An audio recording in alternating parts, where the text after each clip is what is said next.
I can see you in the chat, but I cannot see you there.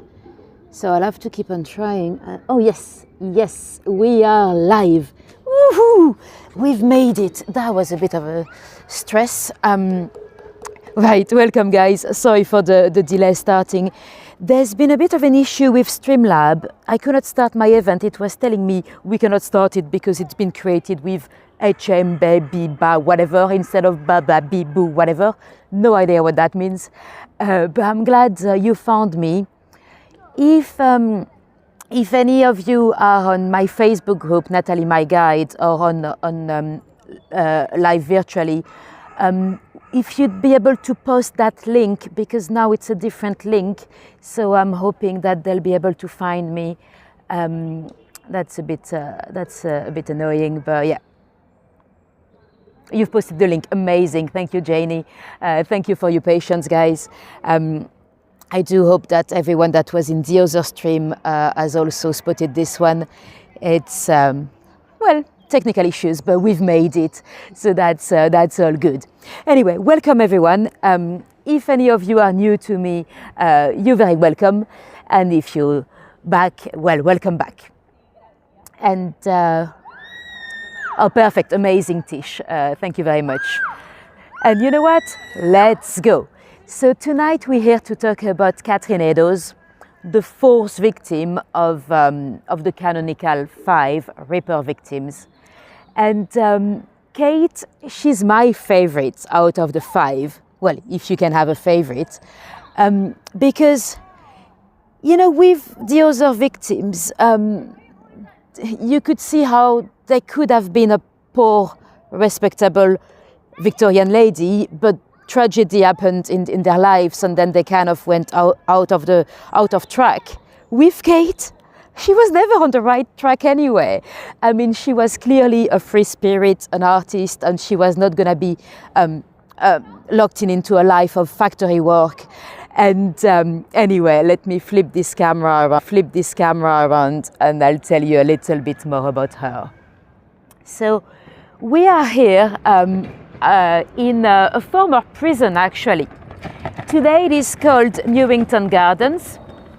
Hi Caroline, hi Natasha, welcome everyone that I did not greet. So today it's a lovely little park. For many, many years people referred to it as Gall Park because we are on the site of Horsemonger Lane prison. We've spoken about that prison in my tours before. For the ones that are regular to me, you might remember the when we talked about Eliza Grimwood, the Waterloo Road murder. Her boyfriend William Hubbard was taken to prison for a few months as he was the main suspect. Well, it was right here, and I've decided to start the tour here because they used to have very infamous executions here. And probably the most famous was in 1849. When Kate lived, she would have been 7 years old at the time, but she lived just a few streets away. I hope she was not at the execution because she was only 7, it might have been a bit traumatic, but she could very well have been. You know, those executions, there were massive parties, really, you know, a bit like a festival today. You'd have some street performers and street vendors. Hi Ronilene, hi Michelle, welcome Lethargy, welcome everyone. And so that very famous execution in 1849, it is the execution of Marie and Fred Manning. Marie Manning, or Marie Duroux, as she was born in Switzerland, she was a lady that worked in service. She was a maid, but she came to work for some very aristocratic people, very wealthy people, and she took a liking into money. She was dating a guy that was loaded. I probably shouldn't say loaded to an international audience because I think in America that means drunk. In the UK, loaded is you're loaded with money, you're rich. So she was dating this guy, Patrick O'Connor, that was very rich. And he failed to propose to her. So in the meantime, she met another guy, that was Fred. Frederick had lied to her. He said to her that he was gonna come into a big inheritance when oh, it means rich as well. Oh, good to know. I thought it was just drunk. So he was gonna come into a big inheritance once his mum passed. So she decided to marry Frederick instead. They married, they moved here in Bermondsey. I'll show you the street later on. But she kept saying Patrick O'Connor, she kept seeing him, the rich guy. And eventually one day, Patrick O'Connor came for dinner at their house in Bermondsey. And, well, he was never seen again. He worked at the docks, and his cousin was very suspicious because apparently Patrick always came to work. And the police came here to visit Mary and Fred Manning. They interrogated them. They said no, Patrick O'Connor never came. But Patrick's maid, he said that Mary had been visiting the day after. Then the police came back here. It didn't smell very good, but it never smelled very good in Bermondsey because we are in the area of the tanning industry. So the tanning process was it's a very smelly process. They use urine and poo, and so yeah, it didn't smell very good. They investigated in the house. Fred and Mary Manning had disappeared, and as they looked at the kitchen floor, it looked like it had been, kind of fairly recently done. So they lifted one of those tiles or plaques, whatever you call it, and there he was. They found the body of Patrick O'Connor. Naked, he had been killed. Mary and Fred had both fled. Fred was gone towards, he was in Jersey Island, and Mary had gone towards Edinburgh, where she was caught because she was trying to sell the shares. Patrick O'Connor, he had some railway shares worth a lot of cash, and Mary had been trying to sell them in Edinburgh. So that's how she got caught, and they were executed right here. The prison had, on the gateway of the prison, there was a roof. So people were hanged on the roof. And that was a very busy event. According to the newspapers at the time, you had between 30 and 50,000 people in the audience. So Kate, our family, could have very well been one of them. And even if she wasn't, she would have definitely heard about that famous murder because she literally lived 2 streets away. And there was another chap that was here watching the execution, a guy that I bet you might have heard of. His name is Charles Dickens. He was here. He was not in the crowd, but he was in a hotel. He had the best view on the hangings. And actually, the next morning, he wrote an article a letter to the Times newspaper. He believed, he was very much against those public executions. He believed it brought no good to society, and he was completely against it. And if you've read your Dickens, you might, if you've read or if you've seen the show on the BBC like myself, you might remember in Bleak House, it's like a murder mystery, Bleak House. You've got the character of Mademoiselle Hortense. She's a maid working for Lady Deadlocks.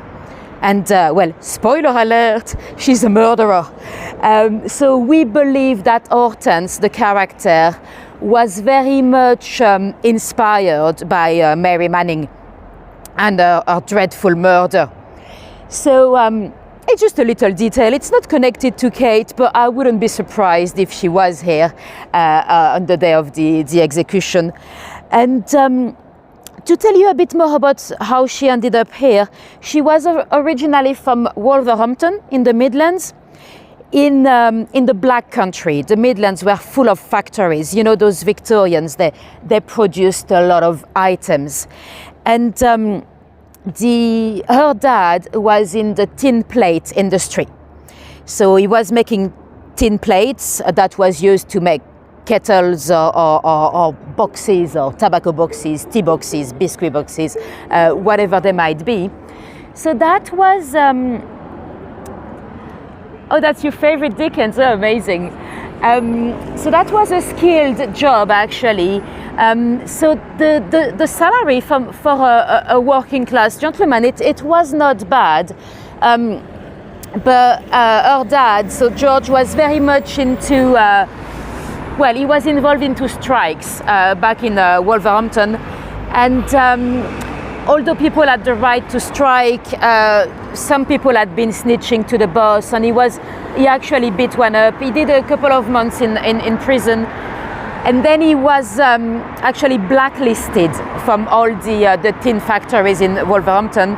So that's how he ended up having to move with his family down to London. They did not have enough money for a train ticket, so they came down on a canal boat.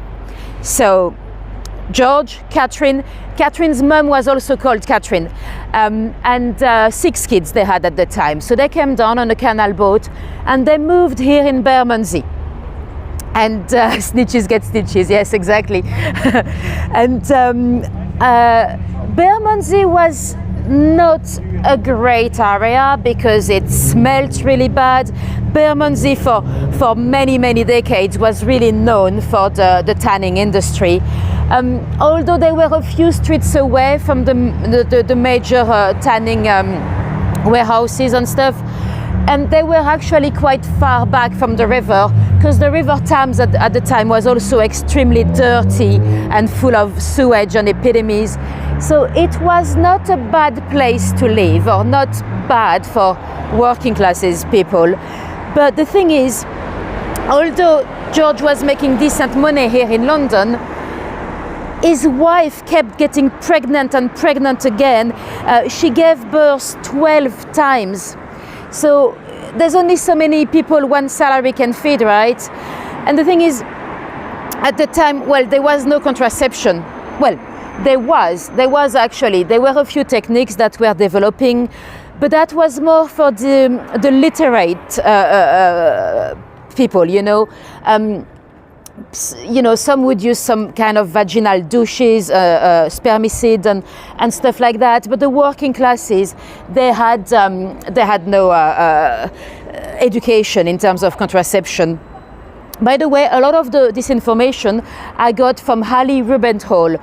She's the lady that did a lot of research about the lives of the victims. I just wanted to give her a bit of credit because I was going to do that at the beginning of the tour, but I forgot. And so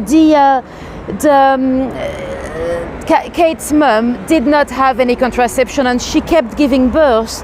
Usually, you'd have the bigger kids getting old enough to be able to go to work and bring a bit of an income to the family. But the thing is, her bigger boy, Alfred, he actually suffered from some very heavy learning difficulties, and he also had seizures, epilepsy, we think. So not only could he not work and bring an income, but he also had to have his mother or one of his sisters taking care of him. So that's 2 mouths to feed that could not bring an income into the family. So they were actually very poor. And Kate, she got the opportunity to go to a charity school, which is amazing. Most of her sisters, the 7 of them, most of them did not know how to read and write. They were actually illiterate because they did not have that opportunity. We know because they signed the cross on their wedding certificates. Kate was given that opportunity. We don't know if it's because she was just the perfect age to go. We don't know if it's because she showed some type of intelligence already, and they wanted to educate her more than the others. Or maybe she was just too annoying. Maybe she was so annoying that they wanted her out of the house, you know. So she went to school for a few years next to St. Paul's in Dowgate School. By the way, you might see the little crest of the City of London here. It's a bit confusing. So this is an estate that is run by the City of London, but we are not in the City of London. We are in Southwark. The City of London Corporation does run a few council estates, well, 10 of them in total, outside of the city. Anyway, back to Kate. So she went to school, and she would have had some good experiences there because, well, for example, they were invited to go to the Crystal Palace. So that's an amazing exhibition in Hyde Park, where they could have seen some stuff like the Koh-i-Noor diamond. I mean, for those working class kids, that was like magical, you know. She would have learned how to sing as well and do a bit of music. And of course, maybe needlework and stuff that girls were meant to learn. The thing is, her mother contracted tuberculosis, what they would have called consumption at the time. And she passed away. Kate was 13. Her mum was 42. So for a lady of her class, it's kind of average, to be honest. The thing is then, well, the mum was not available to take care of Alfred because, well, obviously she was dead. And then her dad, his health started to deteriorate.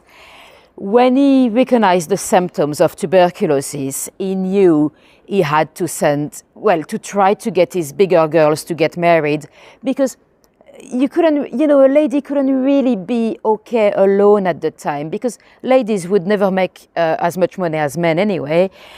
So they had to be under the protection of a dad or a husband. So he managed to get some of Kate's sisters married, older sisters.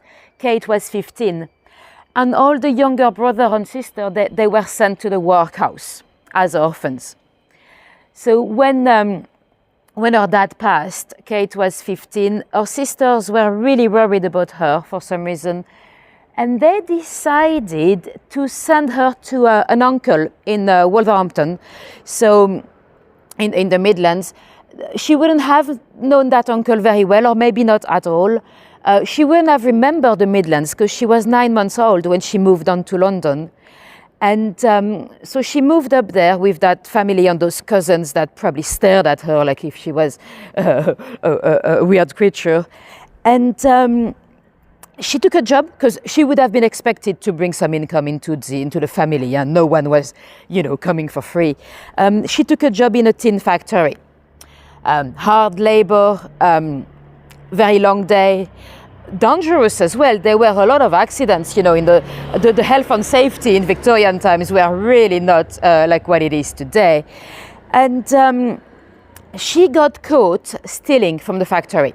According to her sisters, that's what happened. She was lucky enough for the factory director they agreed not to involve the police, but she was sacked. And because that was a shame for the family, the uncle and aunt, they decided to kick her out. So at that point, she decided to move to Birmingham with another uncle. Let me show you. I know we've got a few Dickens fans. So this is the Charles Dickens Primary School.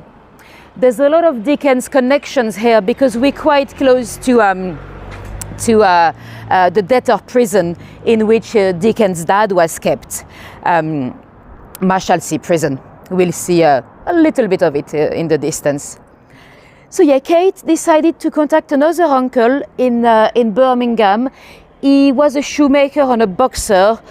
She might have met him quickly in some of those boxing matches, and she believed he was gonna be happy to have her. He said okay, so she moved to Birmingham, and she found a job. Guess what? In a factory again, a tin factory.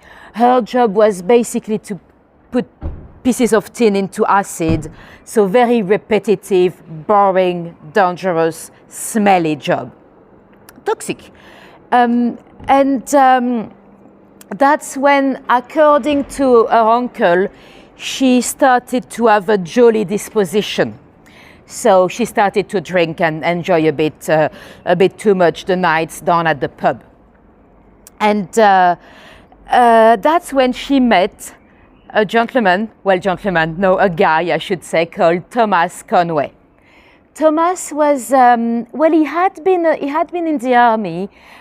He was in the Irish Guard, and he had been sent to India, but he developed some illnesses, a respiratory disease, something wrong with his lungs. We're not quite sure what, and he also had some heart problems, so he was not able to physically do the job of a soldier anymore. So he was dismissed from the army with a tiny little pension, but really not something you could live on. And he was not really able to do any physical labor. That's how he ended up being a chapman, selling little chapbooks and selling items on the street. I'll tell you a bit more about him in a moment, but for now, we are on Mint Street. Mint Street, that used to be the site of the Southwark Workhouse. The workhouses, we spoke about them in some of my tours before. They were those accommodations for the very poor. Kate did go in and out of the workhouse, but we're not quite there yet in the story. And it is here that she gave birth to her fourth child in the Southwark Workhouse. Today it is a Peabody building. So we've spoken about the Peabody buildings in my tour about Polly Nichols. So those are some of the first social housing. George Peabody was an American philanthropist that donated a massive amount of money to create some of the first social housing in London. Anyway, back to Conway. Conway, by the way, that's not his real name. He had changed his name. We don't know why. Usually that's not really a good thing. But Kate was really, I mean, she completely fell in love with him. And his vagabond lifestyle as well. He'd be selling little pamphlets or song, like chapbooks on the street, and items as well. He'd go from villages to villages in the small villages where he might sell them whatever they didn't have, candles or scissors or whatever item it might be. And of course, Conway was like the caricature of the man not to marry. I mean, he was jobless, homeless, and actually Kate's uncle and aunt, mainly her Aunt Rosanna, she gave Kate an ultimatum. She said, "It's Conway or us." Kate moved out. She followed Thomas Conway, so she became herself a chanting lady, a chapman. She took the vagabond lifestyle. They went tramping around, and in a way, she was free. The little they possessed, they carried it with them. They went. She discovered a lot of the countryside, and they were a good match because, well, she drank, he did not. He was a teetotaler, but in terms of skills, Conway was illiterate. So exactly, a lovable rogue, letter G. She knew how to write, so she could have helped him with his writing. What they used to do a lot is they'll go to the villages or the towns with an execution. As we mentioned earlier, that was a proper party, a bit like a festival. So if you want to make money, you want to go to the executions, And they used to write little pamphlets, often pretending to be like the last speech of the chap being executed. It cannot possibly be their last speeches because they were not even hanged yet. But that's what they did, and although they might have sometimes to sleep rough, they might have to face the cold and the rain, and compared to a life in a factory, dipping tins in acid all day, it's maybe not worse. Anyway, while we're here, let me show you. This is Disney Place, and we have Disney Street as well, just down there. It's well, back in the days, it used to be a proper slum. The slum was called the Mint. We had actually a few murders on Disney Street. One lady got her finger beaten off. We had Victorian stabbing as well, burglary, so not the best place to be. And it has nothing to do with Walt Disney, but Walt Disney and his wife Lillian, they did visit. Would you believe, in 1966, there's a photograph of Walt Disney and his wife right here with the sign Disney Place on Disney Street. It is no Magic Castle, no. It's definitely not named after them. Disney, it's actually Norman. There was a place in Normandy called Isigny, I think. Well, it's still there, it's somewhere in Normandy. So D is off in French, so that was D Isigny, so that was off Isigny. Elephant and Castle. Oh, we're actually not far from Elephant and Castle.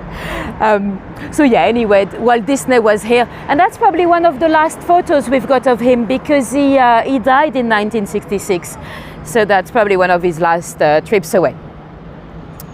Anyway, back to Kate. So for several years, she's on the road with Conway, going from executions to executions. She was already pregnant when they left Birmingham. She gave birth in Great Yarmouth, in the infirmary of the Workhouse. Horrible condition. She would have been giving birth next to people with tuberculosis, and they probably did not even have soap or anything to wash their hands when they help her giving birth. And so she had a kid on the road. It might seem very complicated to raise a toddler on the road, but money-wise, it was actually a good idea, because let's face it, they were selling items, but they were probably also kind of begging. And you know, if you're on the road trying to sell a little chapbook or anything, if you see them with a toddler in their arms, you're more likely to pay, because you're like, oh, cute baby, I hope they can feed it properly, you know. Let me focus here, because there's no traffic lights. Well, not for pedestrians. Some of you might recognize that church. This is St. George's the Martyr. And we have been here on my tour about George Chapman. If you see the little white building straight there in the middle of the screen, this is the Crown Pub. This is where George Chapman used to live, and that's where he killed his two victims, Maud Marsh and the one before that, into the Crown Pub. George Chapman, by the way, is also a very good Ripper suspect. But today we're not here to talk about the Ripper, we're here to talk about Kate. I need to do that tour again, I'll schedule it quite soon. And St. George's Church, I know there's a few Dickens fans, Little Dorrit, she married in this church. And behind the little graveyard there to my left, that's the last remaining wall of Marshalsea Prison. So that's where Little Dorrit is set. And Joe, I know I had a major issue with YouTube. I couldn't start the other live, so I had to start an impromptu one. If anyone is still on that chat from the other one, if you don't mind telling them to join me here. I had a technical issue with Streamlab. Anyway, if you see that wall there, that's the remaining wall of Marshalsea Prison. Hi, Tom. Oh, perfect, Barbara. Thank you very much, guys. And also, I'm guessing you don't have the links anymore to my Buy Me a Coffee or my PayPal, because I did pin them on the top of the other chat. So if you were looking for those, they'll be in the about description of my channel. I know it's a bit annoying, but yeah, we do what we can. And anyway, so yeah, back to Kate. So she's on the road. Sometimes, you know, they actually sometimes made quite good money. For example, she went to an execution in in the Midlands, where she was from. The guy was actually a cousin of hers. She probably didn't know him at all, but his name was Charles Robinson. He was executed because he killed his girlfriend. When they went to the execution that day, the little pamphlet they wrote, it survived. It is in the archive of Wolverhampton. And that was actually quite sympathetic to the killer. And they made a fortune that day. Apparently, they made enough to buy a donkey. And then they moved to London because to have a family, if you have more than one kid, it becomes a nightmare to keep moving around. So they came down to London. It would have been a very interesting reunion between Kate and her sisters. Because of course Kate, although she pretended to be married to Conway, she did not have a wedding ring. She probably did not tell them the full truth about her tramping lifestyle. She had a tattoo. She had Thomas Conway's initial on her arm. I mean, at the time, for a lady to have a tattoo, that was really bad. That was really almost like if she lost her femininity. There were some sailors or military that had tattoos. You got the PayPal link, amazing. Yeah, I don't think you can share it in the chat because you cannot really share links on YouTube, but I do hope you guys are able to find it. And so yeah, she had the tattoo. She had this boyfriend that she's not married with, and this kid on the road. So her sisters were probably not massively impressed by her lifestyle, and they started doing peddler work here as well in London. But there was a lot of competition in London, and they really struggled to make ends meet, really. She had another boy, Thomas, and then the little girl, Henrietta. Henrietta died of malnutrition. If Kate was not eating properly, there's no way she can produce good milk. It was not rare for poor people like them, but it's always extremely sad. Although death in infancy was quite common at the time, I don't think it made the grieving process any easier. So it probably pushed her even more towards the bottle. And Conway had to go back towards manual labor. He could not make enough money selling his little items. And eventually he left. He went back to work outside of London. So he would come back every so often, but he was completely struggling to feed his family. And apparently when he came back, he was beating Kate up. According to the families, the Kate's family, it was quite bad. She would often come to them fully bruised and black-eyed, and so he was extremely violent. And at the time, I don't want to say it was okay, but people in Victorian society, they kind of believed that it was all right for a man to give his wife a good correction, especially when the wife was a drunk. Almost like if she had asked for it, And the thing is, well, even they were not married, but let's imagine even if they were married, because the dynamic at the time between male and female was so different.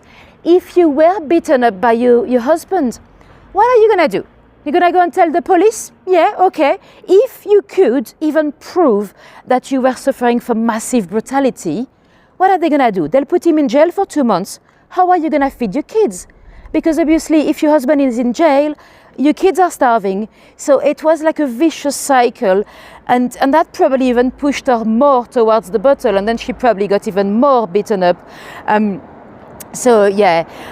Eventually first she actually tried to take her kids to Abbey Road near Greenwich, and they had kind of tried to sell items over there as well near Greenwich. There's a few I mean, it's probably not, today's Mother's Day, right? It's probably not the best day to do a tour about Kate because she was not a great mother. Actually, there's a few occasions in Greenwich when she told her 2 boys, stay there, we're coming back. She never did. A week later, Annie, her older daughter, came to pick up the boys at the Workhouse.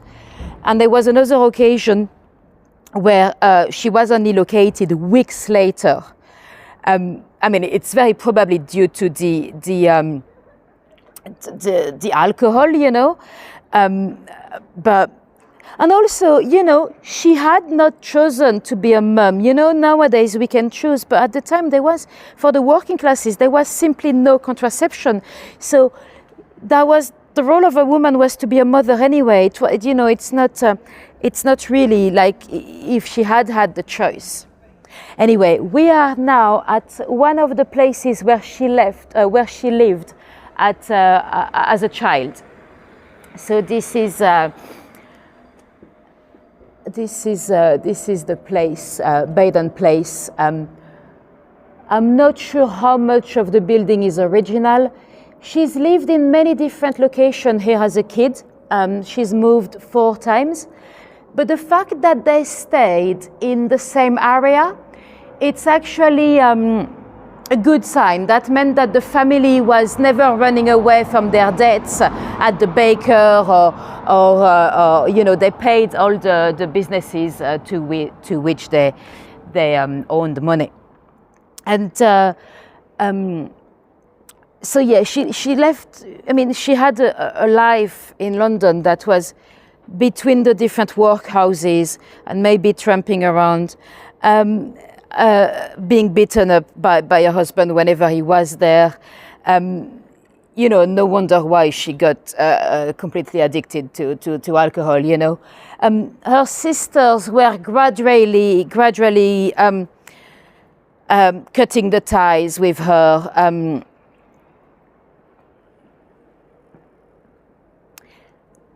Yeah, it was accessing any type of contraception at the time. Well, they just were not. You know, the working classes didn't even know about the contraception methods at the time, and so yeah, our sisters did not. You know, eventually our sisters had enough, and they kind of stopped contact with her. Her daughter, by the way, Annie. She's got descendants from Annie, Annie Phillips, because she married. She lived down that street at some point. There's an author that has done a tremendous amount of research on the descendants of the victims. His name is Neil Shildon. I've not been able to find his books because I think they've stopped producing them. There's a few copies, but they're all in America and they're very expensive. But yeah, he's actually met some of their descendants. And Kate's descendants, apparently they have a lot of kidney disease in the family, which is interesting because you might remember from my Jack the Ripper tour, of course, there was a massive story about Kate's kidney. You know, someone pretending to be the Ripper had sent half a kidney to the Whitechapel Vigilance Committee, and that kidney appeared to be suffering from Bright's disease, but apparently we're not even sure that's true. This is a cool pub. It's closed on Sunday. It's called the Miller. They do a lot of improvised theatre. So most of the shows they do here, it's improvisation. It's quite cool. So yeah, she's having a hard life between the workhouse and Jack ate the kidney. Well, yes, that's what he said in the letter. If that letter is to be believed, most tripologists believe that all those letters were actually hoaxes. So yeah, Catherine, eventually she left. She left Conway. We don't know who left who. According to the family, Kate's family, she left him because he was being extremely violent. She was being beaten up very often. According to Conway, it's actually it's because she was drinking. and her behavior was out of control. It was probably both. And you know, it was really hard to be a penniless lady at the time. So there's all this massive debate about were those ladies in the sex trade or not. We do not have any type of evidence that Catherine was, but she did end up being completely destitute, alone. Her kids had been taken to the workhouse as well. Maybe not Annie. Annie would have been old enough to survive, but the workhouses, you know, when we by the way, we are now in a former graveyard as well. Well, not a graveyard. It used to belong to Guy's Hospital, but that's where they were burying their bodies. So yeah, when we talk about the workhouses, especially for the kids, often we think about Oliver Twist, right, and how horrible they were to him in Dickens. Oliver Twist, I believe it was published in the 1830s, maybe 1838. You know, very often we talk about Victorian times like if it was one quick period of history, right? It was actually a very long period. Today, we would never compare a boy from the 30s and a boy from the 1990s, you know?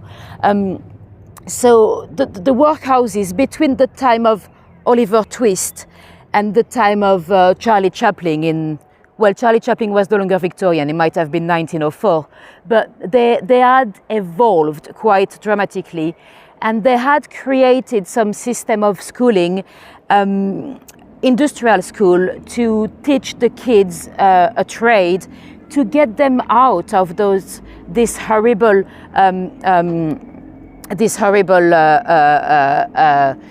circle of poverty. Yeah, Charlie Chaplin was quite local. Yeah, he lived. He was born in 89, just a few days before Adolf Hitler. While we're here, that is the street we were talking about. Mary Manning earlier, and the murder of Patrick O'Connor. It was just down there. So, see, we literally just 2 streets away from where Catherine used to live. And so yeah, the Kate's children, actually, the workhouse might have been quite good to them.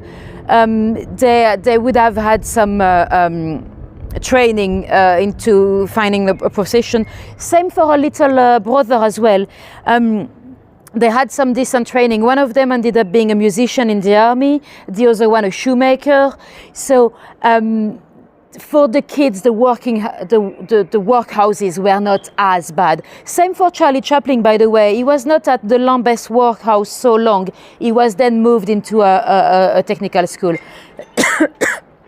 Anyway, Kate, at that point, she's single again.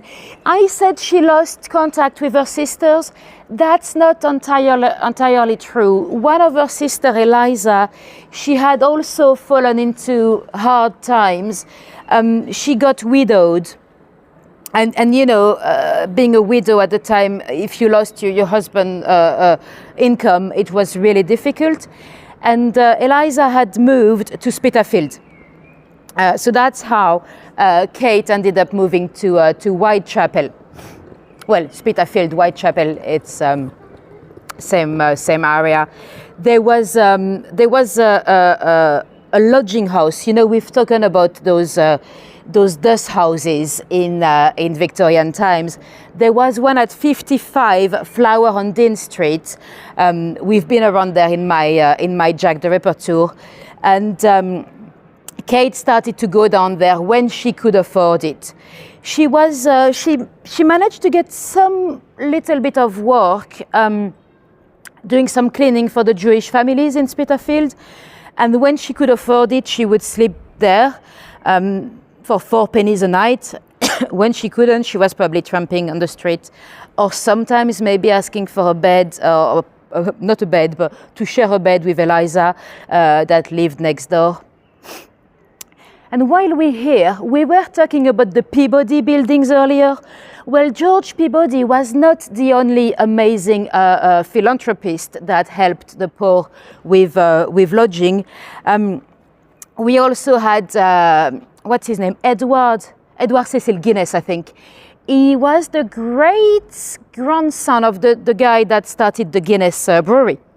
And he's donated £200,000 at the time. We're talking, I think, about 15 million in today's money. So that was in 1890. That building is a few years later, I think. Oh, you've got the date here. It's 1898. So again, that was social housing for the poor working classes. But those buildings are very beautiful. I've got one in Camberwell as well, next to where I live. And there were a lot of breweries around here as well. Breweries, tanneries, and a vinegar factory as well. But the tanneries really were completely dominating the the area. Sorry, we've got those little pollens every May in London. The London plains, those trees, they've got those horrible little pollens that go right into your throat. And I've finished my water bottle. That's a cool pub as well. I've spent a few evenings in there myself because I used to do improvised theatre down here. So we used to come here after the practice. Yeah, it's a beautiful building for the working classes. Anyway, back to Kate. That's in that lodging house in Flower on Dean Street that she met another guy, John Kelly. She kind of had to meet somebody. It's not really like if those ladies could stay alone, you kind of needed a male protector. Kelly was an alcoholic as well, so they did drink quite a lot together. So Kate's family, of course, hated him as well. They were very popular. You know, the two of them, they were very jolly. They were always in a good mood, singing and enjoying the pub. And they'll be very generous. You know, they'll often buy a drink to their mates. Or if one of their friends did not have the 4 for the lodging house, they might help them if they did have money that day. It was quite a community there. And they, of course, kind of struggled for work. Kelly was he was a bit of a peddler as well. He was selling some items on the street, and they also went to Kent quite often, hoping to get some work in Kent. And can I get some of my stand-up comedy? I've not actually done any comedy gig in nearly 2 years now, so not for now. Let me show you the Shard. So this is London Bridge station, and let me show you the end up there, because we have nice deco there. So that's a little like a little beer garden. It's named Vinegar Yard. I'm guessing after the vinegar factory that we used to have here back in the days. It's fairly new, I'd say less than 5 years. Anyway, so yeah, she spent 7 years with John Kelly, but it's funny because apparently he did not know much about her. You know, when obviously after her passing with the investigation and all that, he didn't even know that she was from the Midlands, so yeah, their relationship might have been slightly different. They had gone hope picking in Kent. That was quite a good job, for a summer job for all those people that were struggling for work, because although it was really hard physical labor, usually you had free beer and free cider. So especially for an alcoholic, it's quite convenient. That year, though, the harvest was really bad. There was hardly no hope to pick, and they came back penniless, the two of them. the day they came back, end of September, they actually spent the first night apart. They didn't have enough money. John did have the 4 penny for a night in a bed at a lodging house, and Kate decided that she'd go and try to look for the money.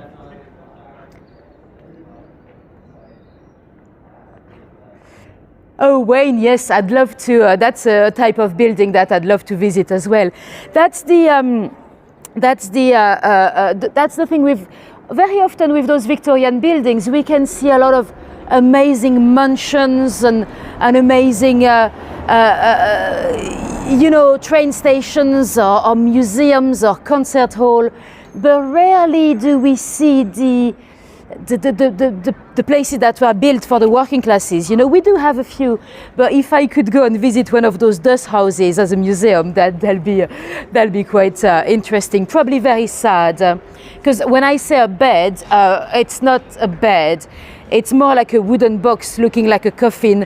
A lot of them would sleep in the same room, like a youth hostel today, but with like 20 times more people and people coughing and sneezing and yeah. And sometimes people even shared a double bed as well. There were a few double beds. You had lodging houses that were female only as well. That was not the case in the one at 55 Flower on Dean Street. And so yeah, that night Kelly went to the lodging house. Kate probably slept on the street, or maybe in the casual wards. The casual wards where it was basically the workhouse, but you could come and stay for 2 nights. So you'd have 1 night, and then you'd have a full day of hard labor the next day, a second night, and then that was it. So we don't really know where she spent that night, but the next day, Kelly did manage to get a bit of work at the market, so he got 6pence, but they drank it away very quickly. And they were completely penniless again, so Kate decided to go and sell John's shoes. She went to the pawnbroker and she got 2 shillings. 2 shillings, it's really not much. A shilling, it's 12 penny. We used to count by 12. That's some of the older generations, they used to count on their on your fingers. You can do 1, 2, 3, 4, 5, it goes until 12. I think the Romans started to do that anyway. So that's what they got for the shoes. So then they actually bought tea and sugar, but then John had no shoes. And again, they were again penniless. They had enough for him again to spend a night in the lodging house. And well, he was the one with no shoes, so that's probably why he got the bed. And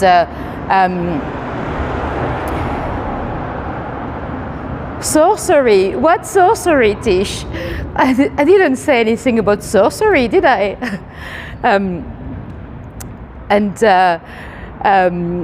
Yeah, so anyway, he went to the lodging house. She said to him that she was gonna go down and beg her family for... No, it's not sorcery. It's so we used to count. Actually, I think some of the older generations still do it. If you wanna, today we count on our finger, but they used to count with the phalanges. 1, 2, 3, 4, 5, 6, 7, 8, 9, 10, 11, 12. So if you wanna count the money, they used to count on their fingers in a different way. But I think it's very old. I think it's the Romans that started doing that. Anyway, not sorcery. And so officially, Kate told Kelly that she was gonna go and beg her sister for money, not her sister, her daughter, Annie. There was no way she could do that because very sadly, Annie, when she used to live here in Bermondsey, in 86, so 2 years before the murder, when she was giving birth herself, she did contact her mother. She asked Kate if she would come along and help her with the newborn and everything. Kate said, okay, but you'd have to pay me. So Annie her daughter, Annie decided to pay her mum. And when Kate came, she took all the money and she went and she got wasted on alcohol. And that's when Annie decided to cut any link. That's very sad, but yeah, even her daughter pushed her away, and she moved away without giving her an address.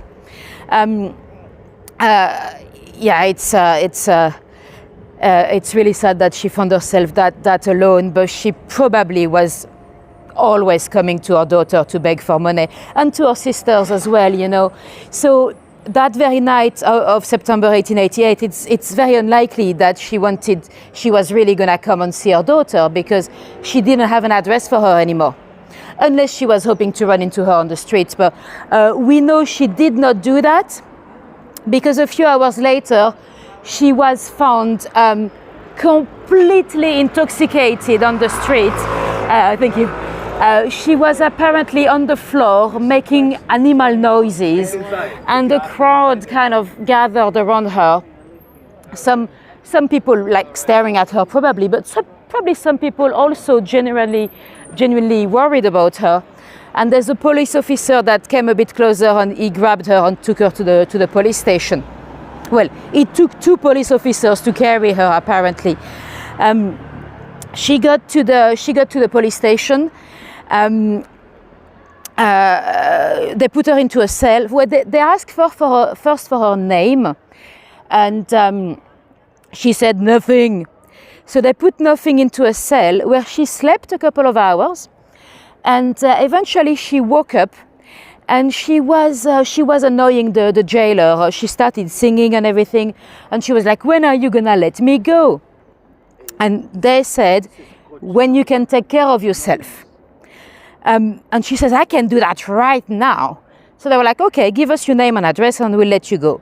Apparently, it is said that she gave her name as Mary Ann Kelly, which has led to many conspiracy theories, because Mary Ann Kelly, it's actually very similar to Mary Jane Kelly, the last Ripper victim. So some believe that she was actually targeted by mistake, but she probably just gave the name Kelly because it was the name of her boyfriend. Although at that time she still went by the name Conway for some reason. Although she had been with him for 7 years, she still gave the name of her previous boyfriend usually. Anyway, she was released on the street. There was no way she could have been sober enough.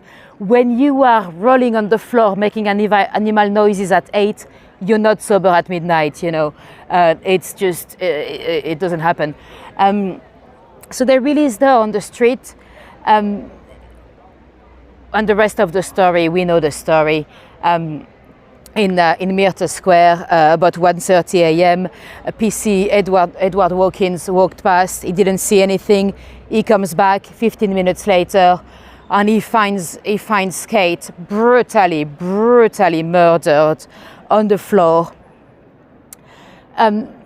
Some have speculated that she was indeed soliciting, but it's actually quite unlikely, because you know, according to both Conway, Kelly, her sister, none of them ever admitted that she ever had this type of income.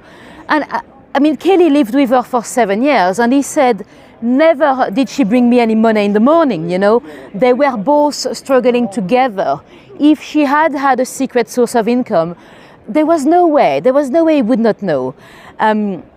So, you know, we often think about Jack the Ripper as this you know, very talented serial killer that was outsmarting the police and targeting sex worker in a dark corner. Well, no, he was just a piece of crap attacking ladies sleeping. Well, or I think, at least, you know, it does look, when you look at the evidence, it does look like a lot of those ladies were probably just sleeping in a dark corner. So he was literally just taking the easy way, attacking vulnerable ladies in their sleep. So I know telling you that he was so smart. He was probably from high society. He was in disguise and he was outsmarting the police and all that. Yeah, it does make an amazing story, and that's why that story and that mystery has been so popular. But really, if you forget the idea that those ladies were prostitutes, if you just remember that they were homelesses and probably just sleeping on the floor, then you know, it doesn't give you the same image of the killer, really. And yes, we are now at the perfect timing in terms of lights. When you still have a little bit of daytime, but the lights are already on, it's the best views. So, you know, I told you Bermondsey was not a bad place to live. Well, you were right close to the river, although it would have smelt like urine for the tanneries. The tanning industry was a very dirty business. You'd have those people, you had kids collecting buckets of urine to bring it to the tannery. You had people collecting poo, because that's what you needed to stop those animal skins from rotting, you know. Oh, thank you, Natasha. Thank you, Sandrine. It's gonna be the end of the tour, but I'll stay tuned a few minutes. Let me know if you have any questions for me. And I'm gonna turn around so you can see a view on this side as well. If you wanted to see the resting places of the victims, I've got a video on my videos, not a live stream, but a normal video, where I went to visit all their resting places. That used to be the city hall until about a year ago. We call it the Egg because it's the same architect as the Gherkin on the other side. It's Norman Foster. Thank you, Tish. Thank you, Laurie. Thank you, Linda. Thanks, Rosemary.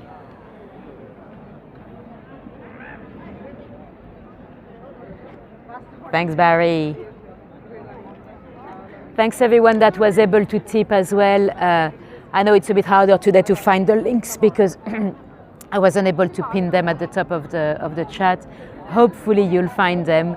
If you don't, do message me on my Facebook group, Nathalie My Guide, and I'll share the links again.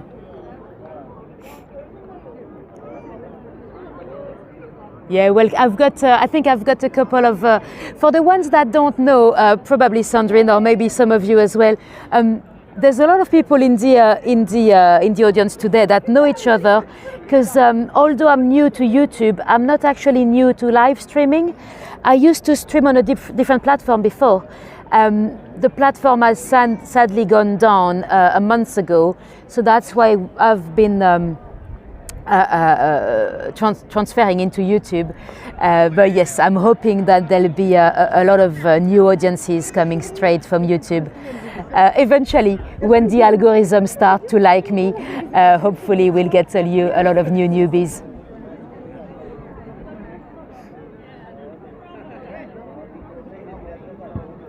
Check beginning of May for my coffee. I'm not sure what you mean, Katie.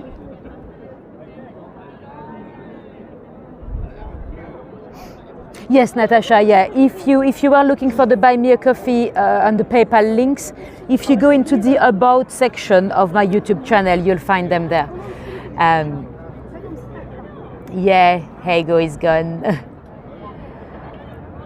Yeah, thank you, Sam. Yeah, don't forget that YouTube is a platform that works with interaction. If you want to tell the algorithm that I'm worth watching, give it a like, give it a comment.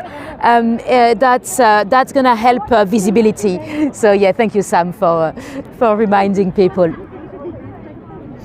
And thanks everyone for coming today. If you want to see a bit more of me, I have a tour on Tuesday. We're going to Tower Hamlets Cemetery. It's an amazing Victorian cemetery in the East End of London. And there's a few Jack the Ripper connections as well, but I do not want to make that tour about Jack the Ripper. I'll let you know about the connections. Jack the Ripper is probably buried there. Who knows? Oh, cool, Natasha. If I ever come to Vancouver, I'll remember. I think if I ever come to the other side of the pond, any location, I'll probably post on Facebook to see if any of you are around to meet up.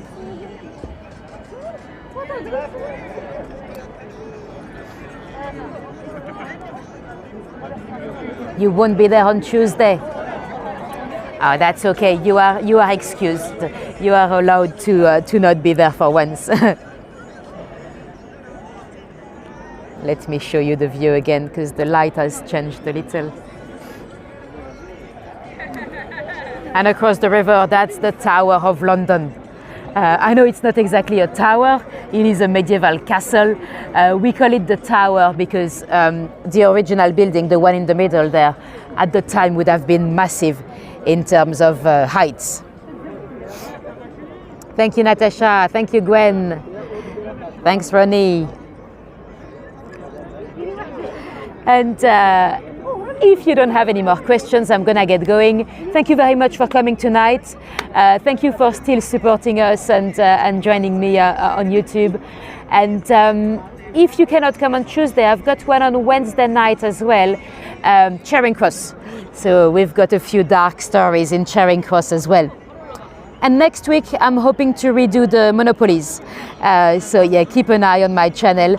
And if you are new to me, hopefully you'd give me a follow or a subscribe to make sure you don't miss out on the fun next time. All right, bye for now. Have a good evening or a good morning, whatever time it is for you, wherever you are in the world. And I'll see you soon. Bye-bye.